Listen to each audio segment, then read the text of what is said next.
تو یہ کیسے ہو سکتا ہے کہ عبداللہ بن مسعود نے نہ دیکھا ہو اور حضرت عبداللہ بن عمر نے دیکھا؟ بہرحال اس کی کچھ مزید تفصیل ہم وہاں بیان کریں گے، لیکن حکم یہی ہے کہ قابل احترام لوگ جو ہے نا آگے کھڑے ہو جائیں۔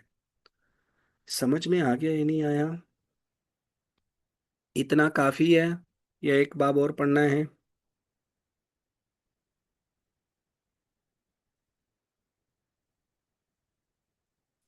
یہ ساری چھوٹا سا باب ہے، میں پڑھ دیتا ہوں اگر آپ اجازت دیں تو۔ جی جی، پڑھے پڑھے، بالکل پڑھے۔ باب ما جاء في كراهية الصف بين السواري. وبه قال حدثنا حناد قال حدثنا وكيع عن سفيان عن يحيى بن هاني بن قروة المرادي عن عبد الحميد بن محمود قال صلينا خلف أمير من الأمراء فاضطر الناس فصلينا بين الساريتين فلما صلينا قال أنس بن مالك رضي الله عنه كنا نتكي هذا على عهد رسول الله صلى الله عليه وسلم. وفي الباب عن قرة بن إياس المزني رضي الله عنه قال أبو عيسى حديث أنس حديث حسن صحيح. وقد كره قوم من أهل العلم أن يصف بين السواري وبه يقول أحمد وإسحاق وقد رخص القوم من أهل العلم في ذلك. شابش، ماشاء اللہ۔ دیکھو یہ باب اس بارے میں کہ صف بنانا مکروہ ہے بین سواری، ستونوں کے درمیان۔ تو حضرت عبد الحمید کہتے ہیں کہ ہم نے عمرا میں سے ایک امیر کے پیچھے نماز پڑھی، فاسترنا الناس، تو لوگوں نے ہمیں مجبور کیا، وہ ستونوں کے درمیان کھڑے ہو گئے۔ تو جب ہم نے نماز پڑھی تو حضرت انس رضی اللہ عنہ نے فرمایا کہ ہم اس چیز سے بچا کرتے تھے، نبی علیہ السلام کے زمانے میں ہم ستونوں کے درمیان نہیں کھڑے ہوتے تھے۔ اور اس باب میں حضرت قرہ بن یاس مزنی کی روایت ہے، اور امام ترمذی کہتے ہیں کہ حدیث انس حسن ہے۔ اور قوم اہل علم کے قوم نے مکروہ سمجھا ہے کہ ستونوں کے درمیان صف بنائی جائے، یہی احمد اسحاق کا قول ہے، اور بعض اس میں رخصت دیتے۔